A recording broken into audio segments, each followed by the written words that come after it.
दोस्तों, यह इस दुनिया की रीत ही है कि युद्ध के बाद मानसिक व सामाजिक प्रताड़नाओं का युद्ध तो स्त्रियों को ही करना पड़ता है, क्योंकि भाग्य की मारी बेचारी पति की मृत्यु के बाद विधवा कहलाती है, जिसे समाज एक कुंठा के नाम से जानता है।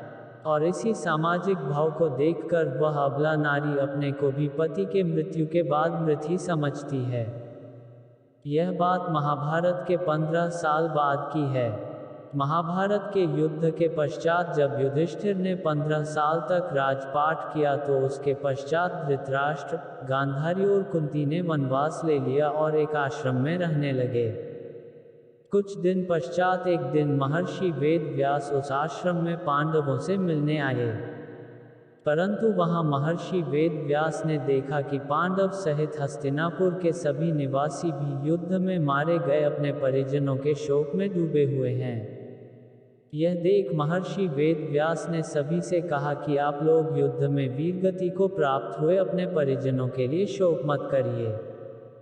वे सभी स्वर्ग या फिर दूसरे लोकों में सुखी पूर्वक निवास कर रहे हैं। वे सभी अपने अपने लोकों में अति प्रसन्न हैं। परंतु महर्षि वेद व्यास के इन कथनों से भी उन लोगों का दुख दूर नहीं हुआ। तब महर्षि वेद व्यास ने सभी से कहा कि अगर आप लोगों को मेरे द्वारा कही गई बातों पर विश्वास नहीं हो रहा है तो आज रात मैं आप सभी को अपने परिजनों से मिलवाऊंगा। यह सुन पांडवों सहित सभी के चेहरों पर हल्की मुस्कान उभर आई। जिस आश्रम के आसपास सभी निवास कर रहे थे वह गंगा नदी के तट पर स्थित था। शाम को सूर्यास्त होने से पहले महर्षि वेद व्यास सभी को लेकर गंगा के तट पर पहुंचे। फिर सूर्यास्त के बाद उन्होंने अपने तपोबल से महाभारत युद्ध में मारे गए सभी योद्धाओं का आवाहन किया। महर्षि के आवाहन से सभी योद्धा एक एक कर गंगा जल से बाहर निकलने लगे।